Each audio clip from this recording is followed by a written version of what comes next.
João capítulo 10, do versículo 24 ao 28, nós lemos assim: Rodearam-no, pois, os judeus, e disseram-lhe: Até quando terás a nossa alma suspensa? Se tu és o Cristo, dize-nos abertamente. Respondeu-lhe Jesus: Já vô-lo tenho dito, e não o credes. As obras que eu faço em nome de meu Pai, essas testificam de mim. Mas vós não credes, porque não sois das minhas ovelhas, como já vô-lo tenho dito. As minhas ovelhas ouvem a minha voz, e eu conheço-as, e elas me seguem.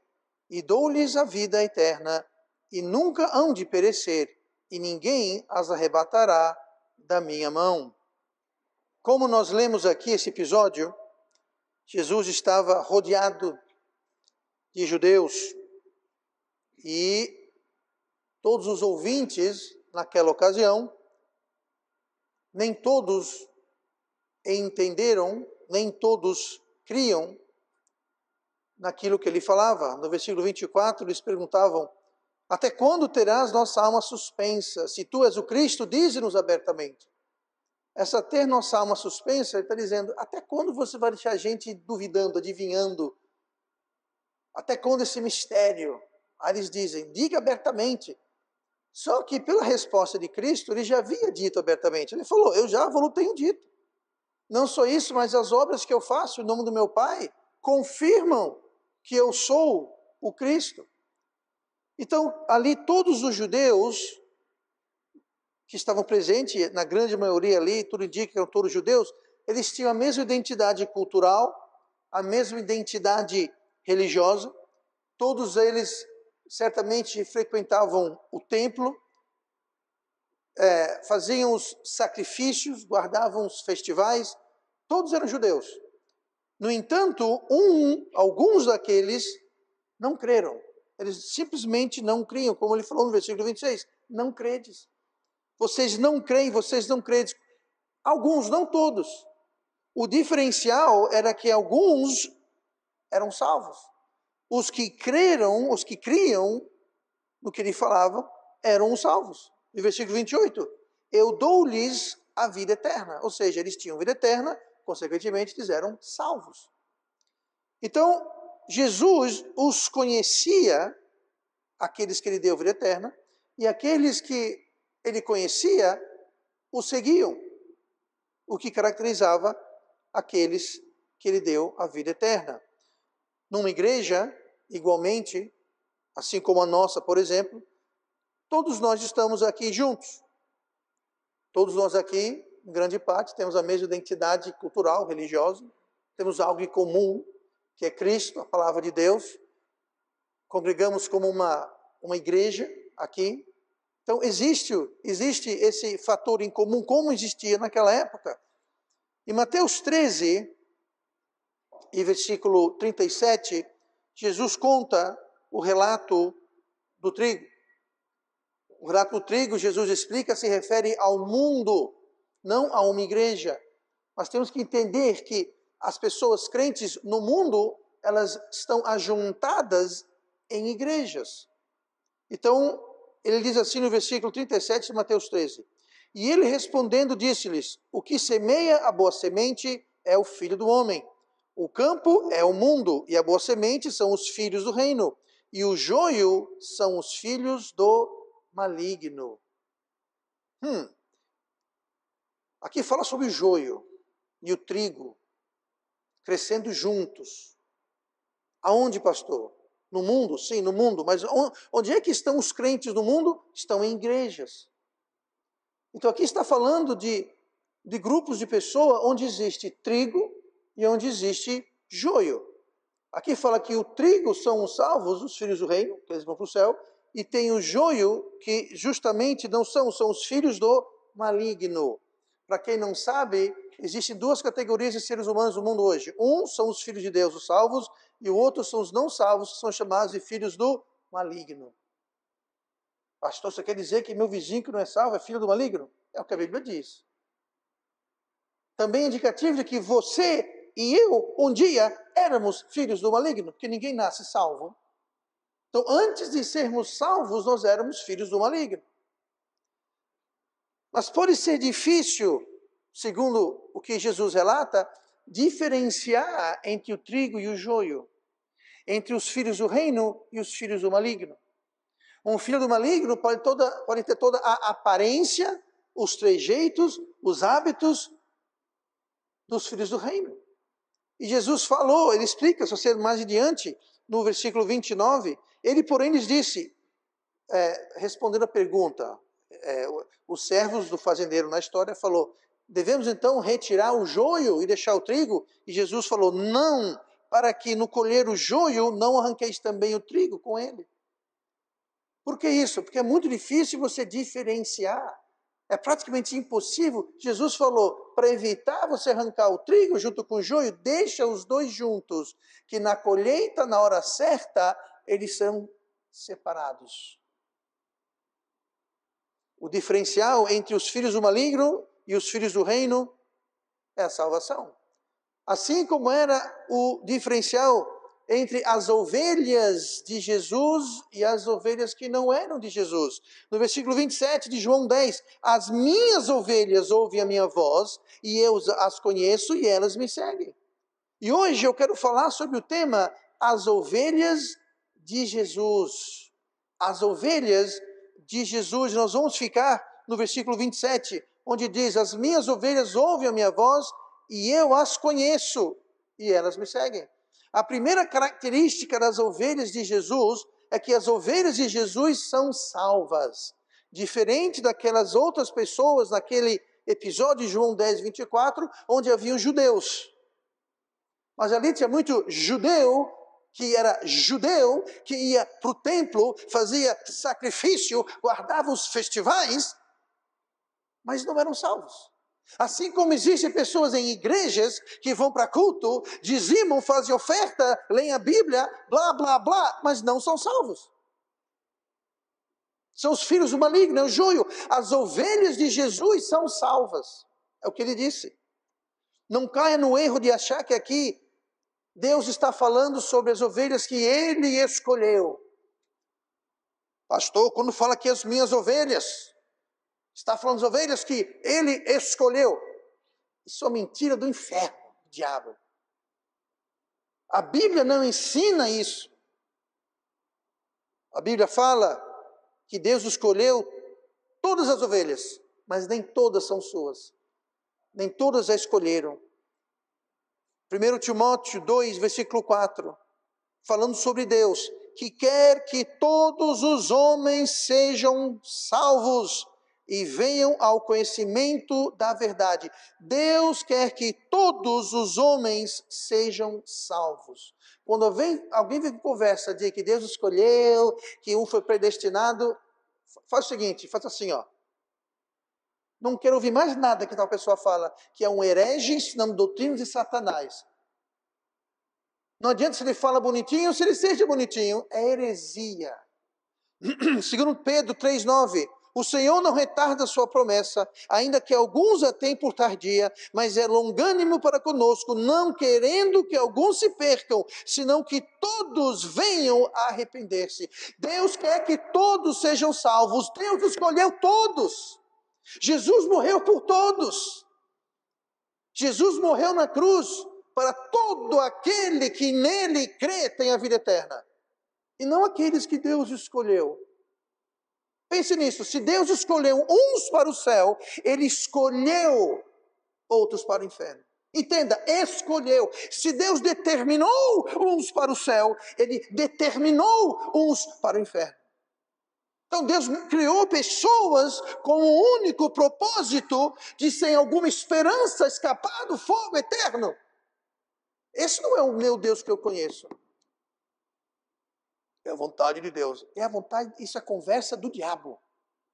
Transformando um Deus amoroso, um Deus de amor, um Deus de graça, um Deus de misericórdia, num Deus caprichoso e cruel, que cria milhões e bilhões de pessoas com a única intenção de condená-las ao fogo do inferno, sem que eles tenham escolha ou nada a fazer a respeito. Isso não é o meu Deus. Esse não é o seu Deus.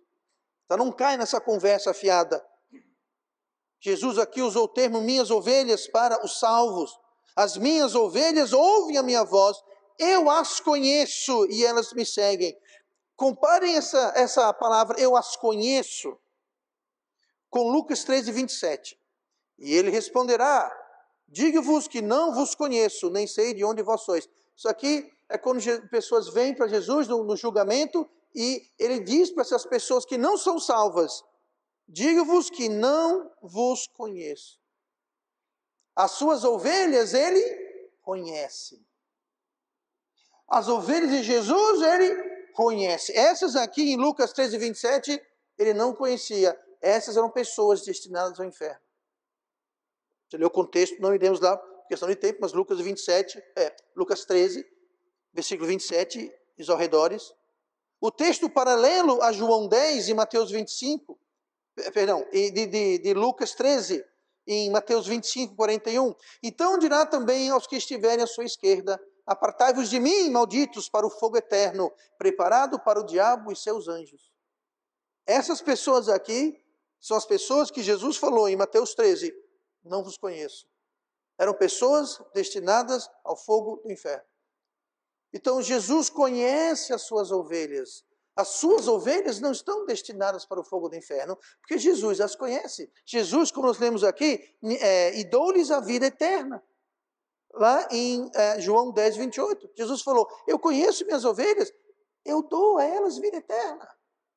As que eles não conhecem, não dá vida eterna. E vão acabar entrando para o fogo eterno. A salvação não vem de obra, a salvação é pela graça, é um evento, não é um processo. Salvação não é uma escolha que Deus faz. Deus, como nós já vimos, Deus escolheu todo mundo, mas nem todo mundo escolheu Deus.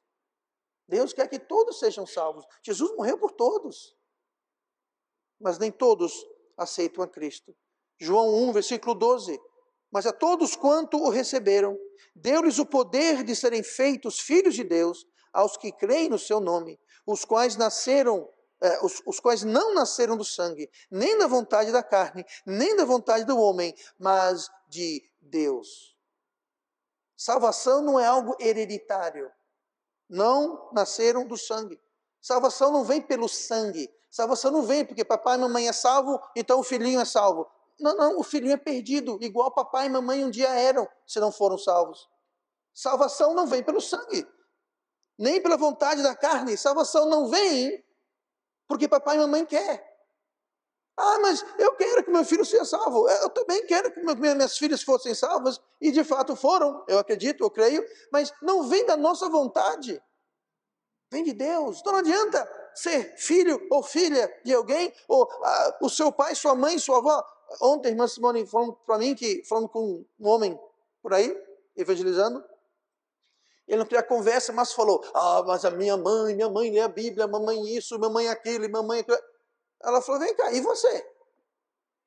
Acredite se quiser, ele estava tentando colocar algum mérito nas boas obras da sua mãe, que possivelmente, provavelmente era salva, não sei, mas queria captar para si algum benefício da mãe.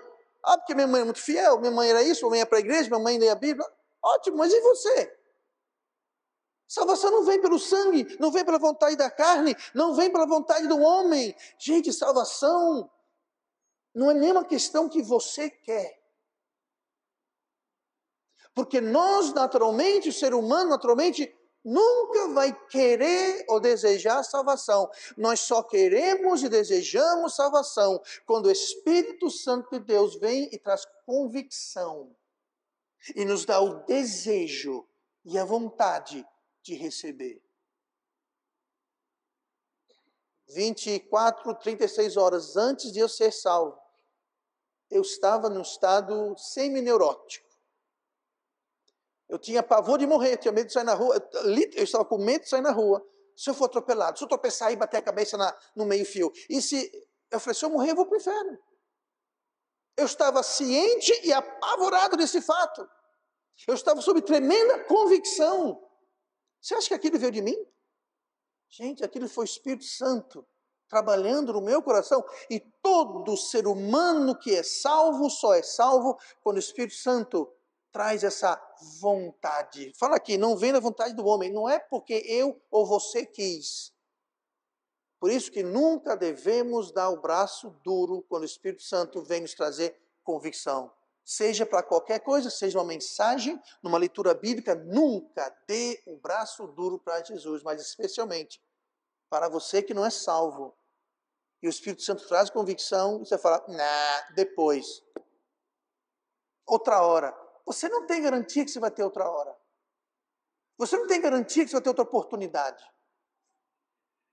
A gente pensa, quando eu quiser. Aqui fala, não vem na vontade do homem, não é quando você quer, é quando Deus quer. E quando Deus vem no seu espírito e Ele traz convicção, Ele abre a sua mente, Ele dá aquela vontade e desejo. Não diga não, porque não era a sua vontade. Não se torna uma ovelha de Jesus porque eu estou afim, porque eu quero, porque é interessante, porque vai ser melhor, eu vou ter contatos na igreja, tem um menino bonitinho, uma menina bonitinha, eu vou para a igreja. Gente, isso não é salvação, isso não é vontade de Deus, é vontade do homem, e ninguém é salvo por vontade de homem.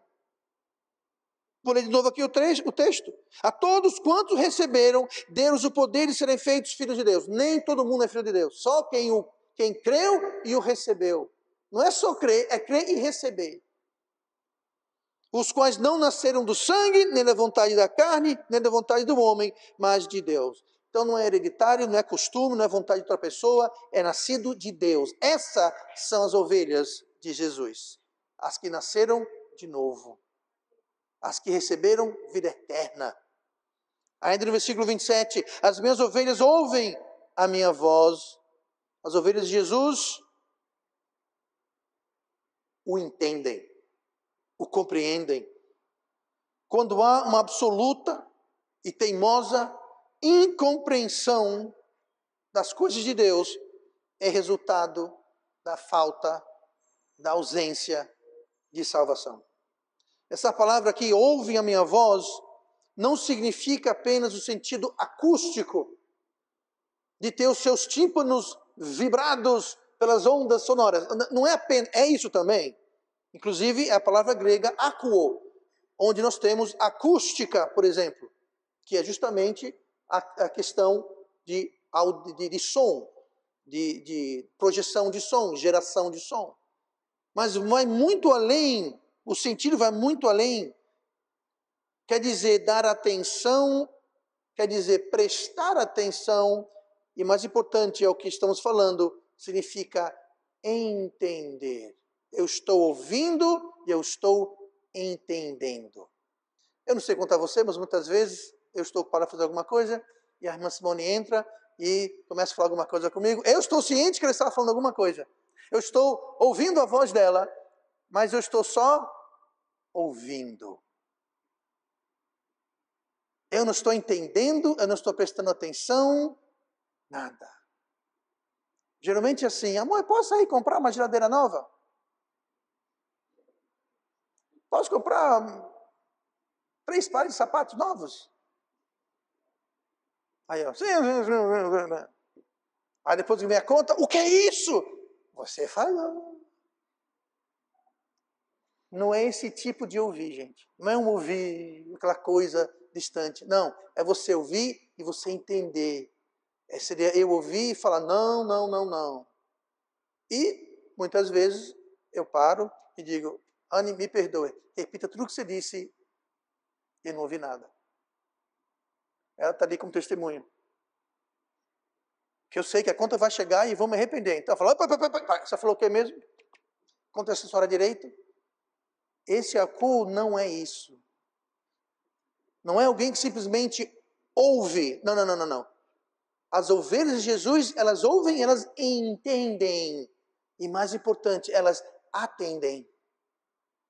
Elas ouvem, entendem e atendem. Quem é salvo, atende e entende. Você não pode atender sem entender. Mas 1 Coríntios 2,14, o apóstolo Paulo fala sobre a diferença. Ora, o homem natural não compreende as coisas do Espírito de Deus. A gente podia dizer, o homem natural não escuta, não ouve, não compreende. Não é a mesma palavra, nem em português, nem um pouco em grego, mas o sentido é esse. O homem natural não compreende as coisas do Espírito de Deus. Por quê? Que bom que você pergunta. Porque lhes parecem loucura e não pode entendê-las, porque elas se discernem espiritualmente. O homem natural aqui quer dizer o quê? É o homem sem o novo nascimento. É um homem que não tem salvação. Ou seja, é alguém que não é uma ovelha de Jesus.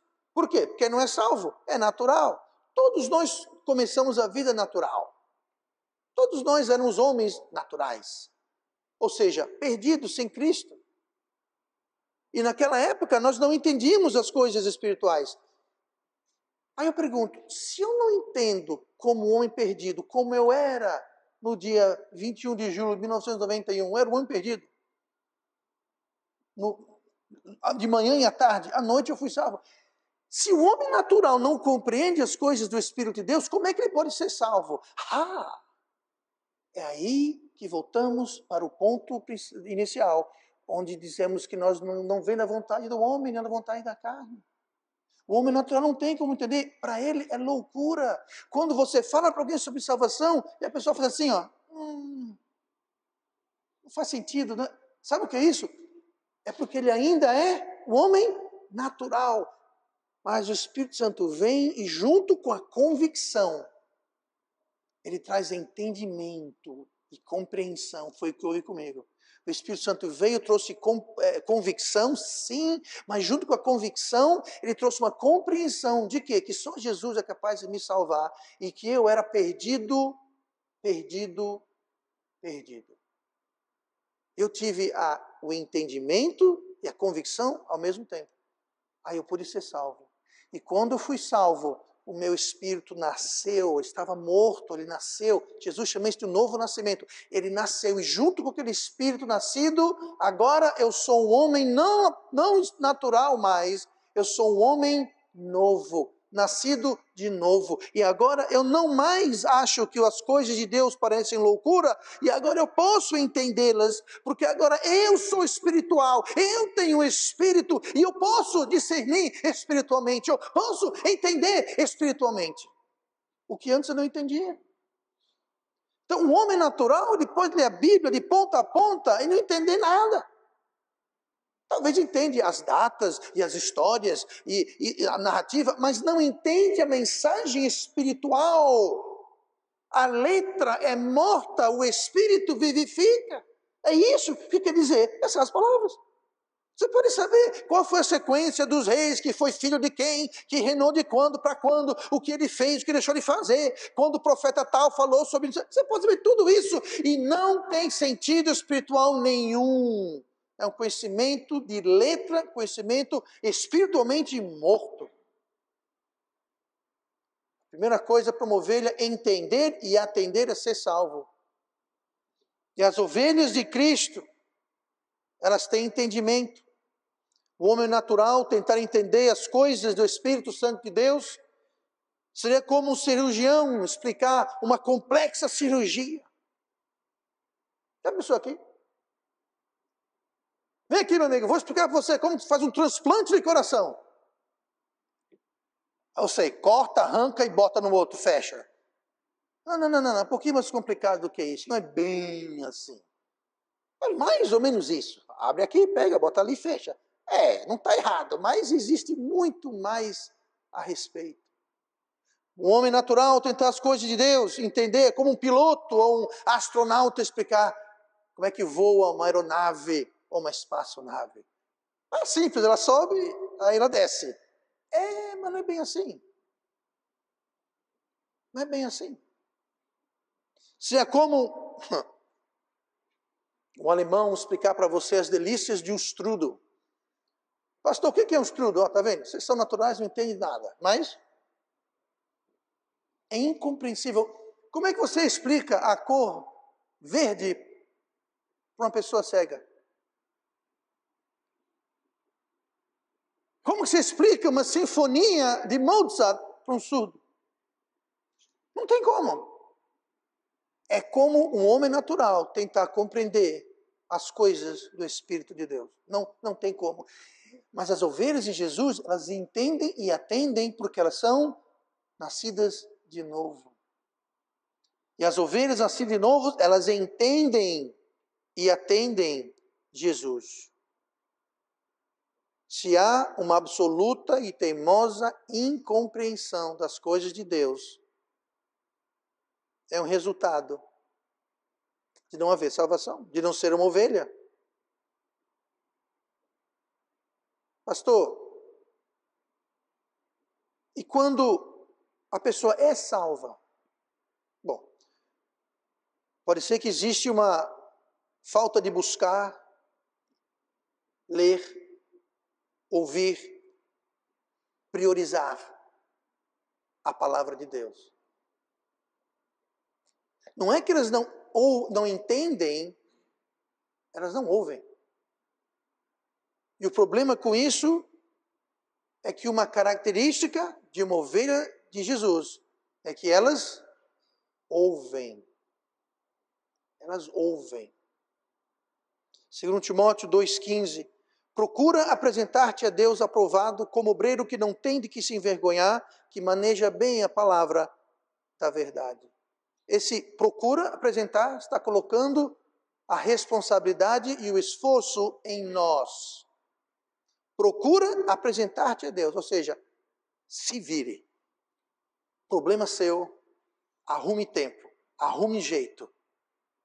Dê um jeito, procura. Isso é com vocês, isso é comigo, não tem nada a ver com Deus. Deus pode dar entendimento, mas conhecimento, quem tem que acumular e adquirir somos nós. Não espere compreender as doutrinas de Deus se não estamos dispostos a se dar o trabalho e o esforço para adquiri-las. Ovelhas entendem porque ouvem e ouvem porque são ovelhas dele. Ainda no versículo 27, as minhas ovelhas ouvem a minha voz e eu as conheço, e elas me seguem. E elas me seguem. Além dessas ovelhas de Jesus serem salvas e ouvirem e entenderem, elas têm apetite. Elas têm apetite pelas coisas de Deus. A palavra apetite no dicionário quer dizer vontade ou desejo. O que dizer de um crente sem apetite espiritual? O que passa com um crente que não tem desejo de seguir a Deus, não tem forças de seguir a Deus, não tem ânimo de seguir a Deus e não tem tempo de seguir a Deus? O problema é uma falta de apetite. As minhas ovelhas ouvem a minha voz e eu as conheço e elas me seguem. Elas me seguem. Jesus não precisa pegar pelas orelhas ou pela cauda ou pela pata e sair arrastando. Elas seguem. Aqui Jesus está usando a figura, obviamente, do pastor no campo, com as ovelhas. É algo impressionante. O pastor chama, as ovelhas sabem a qual pastor ir.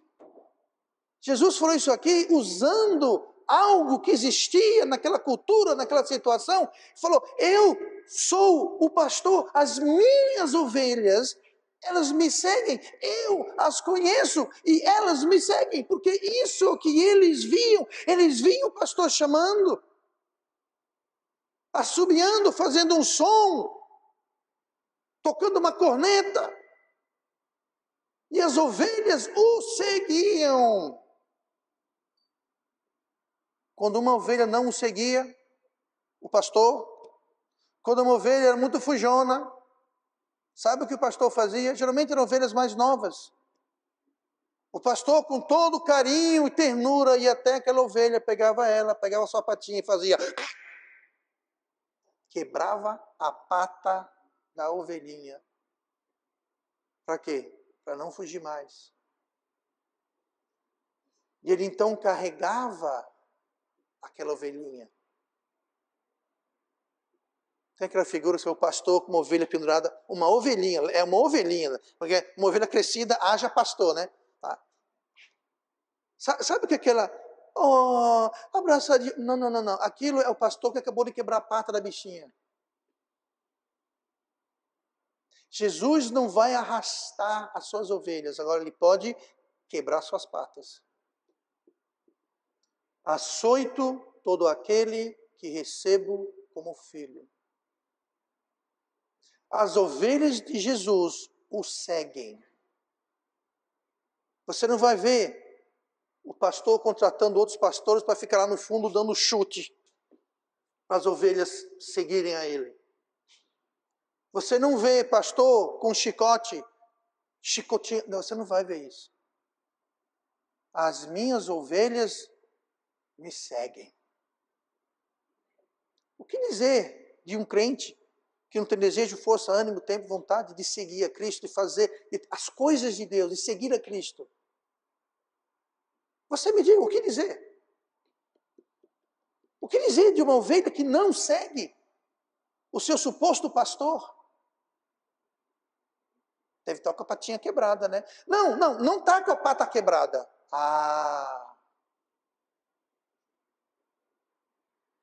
Seria o fato que aquela ovelha não é uma ovelha de Jesus?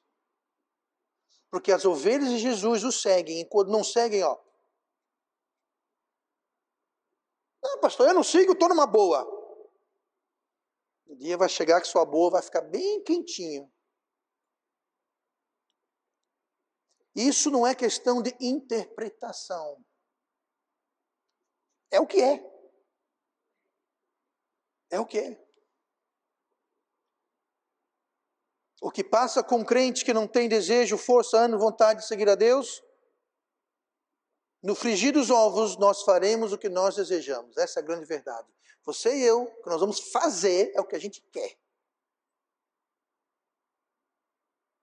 O problema é quando o nosso querer é diferente do querer de Deus. Mas se o meu querer é o mesmo que o querer de Deus, eu estou de fato seguindo a Cristo. Ele quer a mesma coisa que eu quero, ele vai na mesma direção que eu estou indo, eu estou seguindo. Por algum tempo, podemos até ir na contramão. Por um bom tempo, podemos remar contra a maré. Mas é por pouco tempo. Porque cansa. Cansa. Quando uma não ovelha de Jesus se entra no aprisco de Jesus e começa a seguir o pastor sendo Cristo, não sendo uma ovelha dele, cansa. E com o tempo, ele vai com a maré. Ele vai com a maré.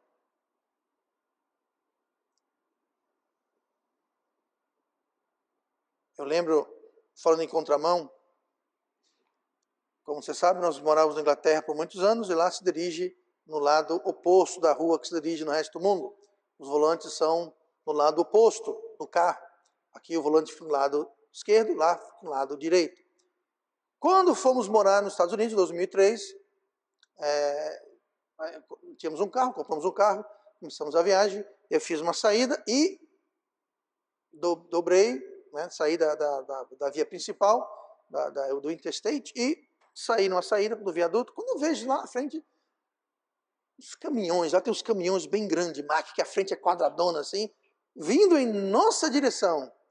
Eu falei, que estranho aquele caminhão na contramão. O estranho é que eu estava na contramão. Recém-chegado, estou acostumado a entrar e ir para o lado esquerdo, só que lá se dirige no lado direito. Eu te garanto, eu fui por muito pouco tempo que eu fui na contramão. Igualmente com o crente. O crente pode até por um tempo ir na contramão. O perdido nem vai. Mas o crente pode ir por um tempo ir na contramão. Quando eu estou, faz um tempinho isso, mas quando eu estou na prancha, quando você pega o vento, que vem de trás e a maré está indo junto, é maravilha. Você dá uma remada e anda 50 metros. Eita, que maravilha. Outra remada, mais 50 metros. É exagero, não é bem 50 metros. Agora, quando você vai voltar, você está indo contra a maré e contra o vento, a palavra misericórdia vem à mente. Você dá umas 20 braçadas, se bobear, você andou para trás. Isso acontece. Nessas horas você ajoelha na prancha e rema assim. Porque você em pé, o vento, você vira uma vela. O André lembra, o André e o Bruno aquela vez, estavam no caiaque lá embaixo, muito bonitinho, né? Mas eu, coitado, estava em cima. Gente, quando o crente, quando a ovelha de Jesus, quando a ovelha dele vai contra a maré, cansa. Por quê? Porque ele nasceu de novo, ele tem o Espírito Santo. Aquilo é difícil, aquilo incomoda, aquilo cansa. Segundo Pedro fala que o justo Ló, que não era, ao nosso ver não era justo, mas ele era salvo, fala que o justo Ló tinha sua alma enfadada para a iniquidade dos homens daquela cidade. Mas ele permanecia lá. Mas a sua alma internamente estava enfadada, abatida. Por quê? Porque ele era um salvo morando no meio da iniquidade. Por dentro, o Espírito Santo trabalha no crente sem apetite, sem vigor espiritual. Mas um crente sem apetite, o crente sem vigor espiritual jamais terá paz. E quando tem um crente sem vigor espiritual, sem vontade espiritual, sem apetite espiritual, e está no bem bom, está na paz, está tranquilo, isso não é um bom sinal. Porque o Espírito Santo habita em nós. 1 Tessalonicenses 5,19. Não extingais o Espírito Santo. Se você extingue o Espírito Santo, aquilo vai apagar o seu ânimo também. O Espírito Santo está entrelaçado com o seu espírito e a sua alma. Se ele está extinguido, você está extinguido. Se ele está triste, você está triste. Efésios 4,30. Não entristeçais o Espírito Santo de Deus. Então, se você entristece o Espírito Santo e você não está triste, algo está errado. Talvez você não está entristecendo o Espírito Santo porque ele não está lá. E por isso que você não está triste. Porque quando nós éramos perdidos, a rebelião contra Deus não entristecia a gente. Por quê? Porque não tinha Espírito Santo. E a gente não tinha Espírito. Então, o homem natural não compreende as coisas de Deus. O homem natural não tem convicção. Ele pode ter remorso, mas não tem aquela convicção. Porque o Espírito Santo não está lá. Por dentro, o Espírito Santo traz convicção e tristeza. E por fora, Deus usa a sua vara de disciplina. Hebreus 12:6. O Senhor corrige o que ama e açoita qualquer que recebe por filho. O crente sem apetite, força, desejo espiritual, por dentro, o Espírito Santo trabalha. E por fora, Deus, O crente sem apetite, efetivamente deixou o seu primeiro amor. Note que deixar o primeiro amor causa queixa e repreensão de Cristo. Apocalipse 2:4. Tenho, porém, contra ti, falando sobre uma igreja, que deixaste o teu primeiro amor. Tenho contra ti. Já pensou Jesus vir para você e falar, eu tenho isso contra você? Eu prestaria atenção. O que Jesus tinha contra essa igreja? Eles deixaram o primeiro amor. Agora veja, deixaram. Quer dizer que uma vez tiveram. Você não pode deixar o que você nunca teve. Eles deixaram o seu primeiro amor. O crente sem apetite deixou o seu primeiro amor. Deixou. A palavra primeiro, descrevendo o primeiro amor, a palavra primeiro, a palavra grega protos. Protos significa O primeiro, o principal, em tempo, lugar, ordem e importância. Protos. É daí que nós temos, por exemplo, derivamos do português, protótipo. O que quer dizer isso? É o primeiro daquilo. O protótipo de um modelo novo. Pronto, é o único que tem. Fizeram aquele para testar. É o protótipo, é o primeiro, só tem ele. É novo, é o único no mundo. Protótipo, o primeiro. Para quem é craque em biologia, protozoários. O que é um protozoário? É a coisa mais simples do reino animal. É aquela célula única, aquele animal unicelular. É a primeira coisa. A primeira vida começa com um protozoário. Né? E dali a coisa pode até desenvolver. Mas proto, o primeiro, o mais importante, o principal. Você perdeu o seu primeiro amor, o seu mais importante amor, o seu principal amor. Aquele amor que vai basicamente definir. Para que serve um protótipo? Fez um protótipo? Tá bom, ok, vamos fazer em massa agora. Vamos replicar, reproduzir, vamos aumentar. Mas primeiro tem um protótipo. Se você perde o seu primeiro amor, se você perde o seu protótipo do amor, ágape, todo o resto da sua vida não vai ter aquele amor. Você perdeu o protótipo do amor, você perdeu o seu primeiro amor. O mais importante, o principal. Qual a cura? Qual a solução para esse fastio, essa falta de apetite, de desejo espiritual? No versículo seguinte, Apocalipse 2,5, Jesus fala, a cura é voltar a segui-lo. As minhas ovelhas me seguem. Pastor, eu deixei de seguir. Siga de novo. Apocalipse 2,5. Lembra-te, pois, de onde caíste, e arrepende-te, e pratica as primeiras obras. Essas primeiras obras, sabe o que é? Protos. As obras principais, as mais importantes, que combinam com o primeiro amor. Faça as suas primeiras obras, que voltará o primeiro amor. Quando eu fui salvo lá em 1991. Quando eu fui salvo foi como ligar uma luz. De forma praticamente instantânea. Me sobreveio uma fome e sede pela palavra de Deus e de fazer a vontade de Deus. Eu não sei, foi menos de um ano, eu acho que foi menos de 9 meses. Em 6, 7 meses eu li de Apocalipse, de Gênesis. Eu li de Apocalipse 1 para Apocalipse 2. Não, eu li de Gênesis até Apocalipse. Eu não conseguia parar de ler a Bíblia.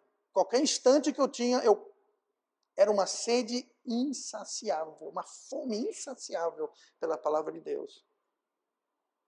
Eu tinha um desejo enorme de consertar o que estava errado na minha vida perante a palavra de Deus. Sabe o que é isso? É seguir a Cristo. Eu queria conhecer mais de Deus e dos seus caminhos. Desejo ardente de conhecer e fazer a vontade de Deus. Nossa, pastor, você deve ser... Eu nada, aquilo... Você acha que não fui eu? Quem me deu aquela sede, aquela fome, foi Deus.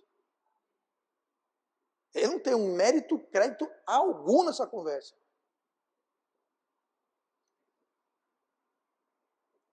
Assim como fisicamente, mentalmente, pessoas se desenvolvem em ritmos diferentes, espiritualmente também.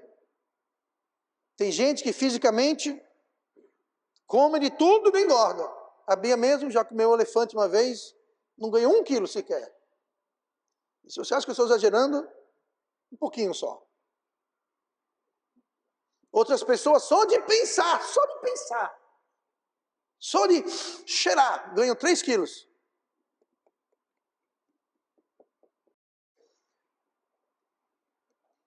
Pessoas desenvolvem. Eu quero dizer o seguinte, o meu caso, eu não diria que é a regra. Ao mesmo tempo, eu só rapidamente volto a reafirmar, eu não tenho mérito nenhum. Aquilo não vinha de mim. Aquilo não vinha de mim. Aquilo foi Deus.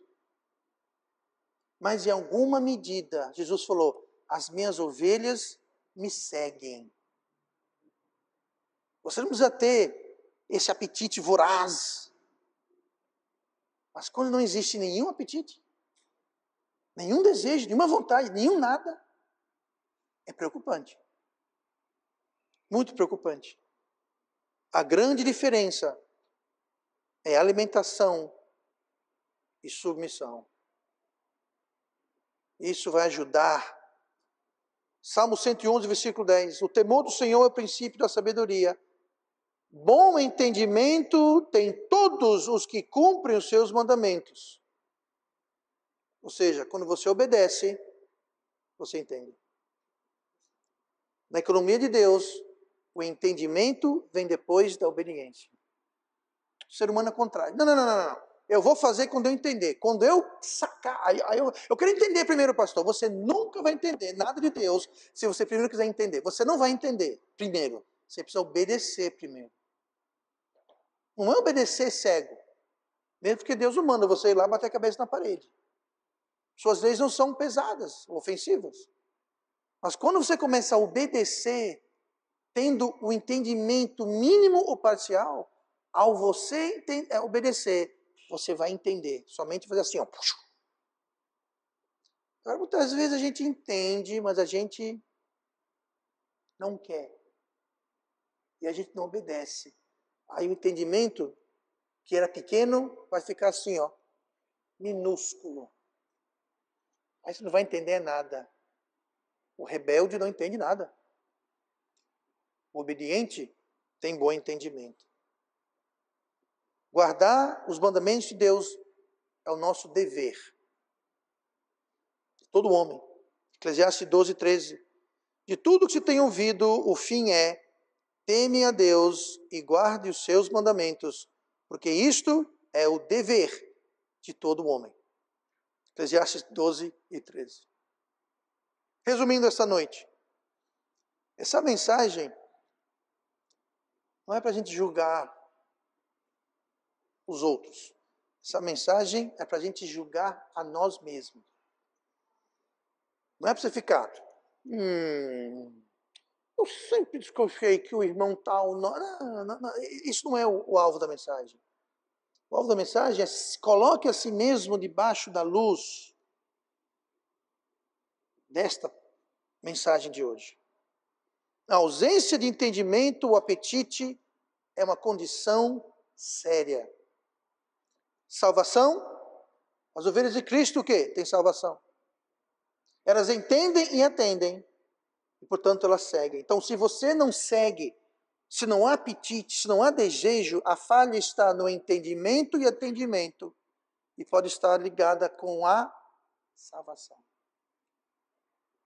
Falta de desejo e apetite espiritual é uma condição séria e deve ser tratada como tal.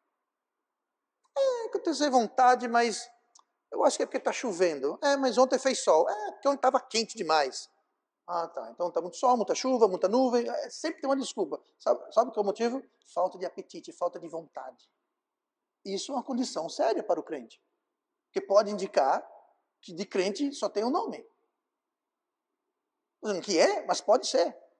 Porque as minhas ovelhas me seguem.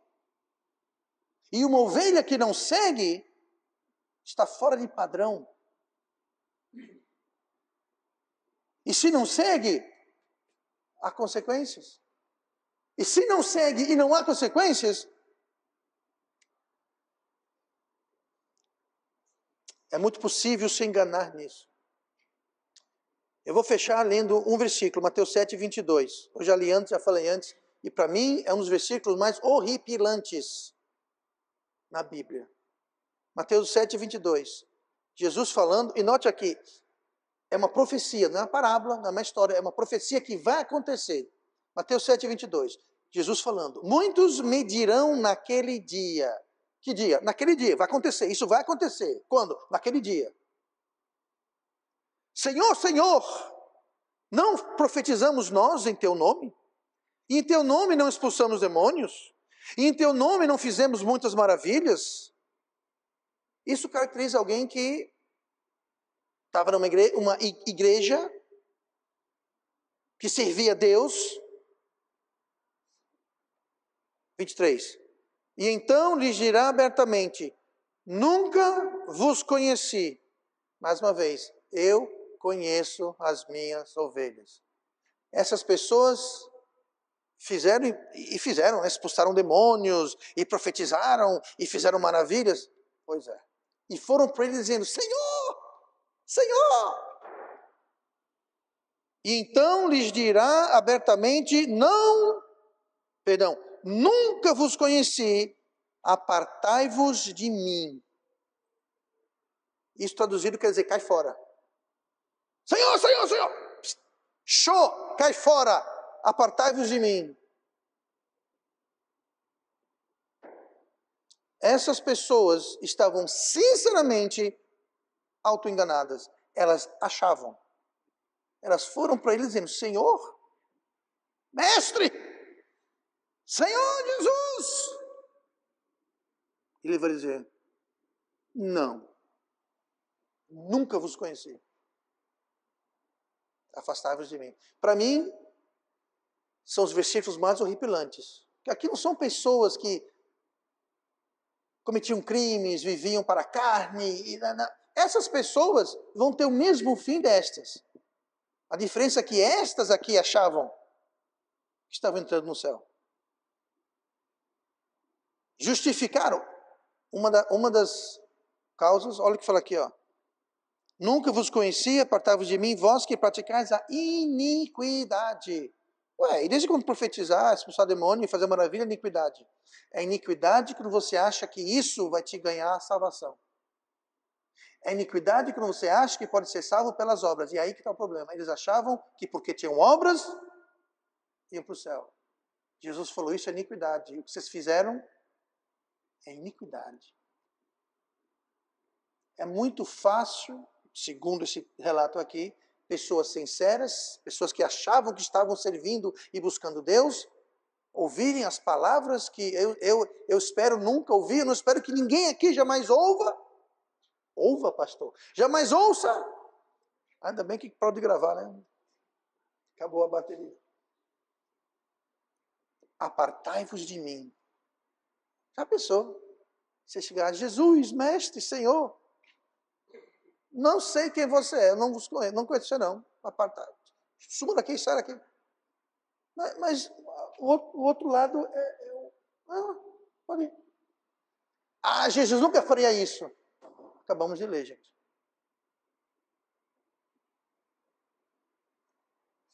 Falta de apetite espiritual não é brincadeira. Não é brincadeira, gente. Cada um precisamos nos autoexaminar, não ficar. Não. Eu examino a mim e você examina você.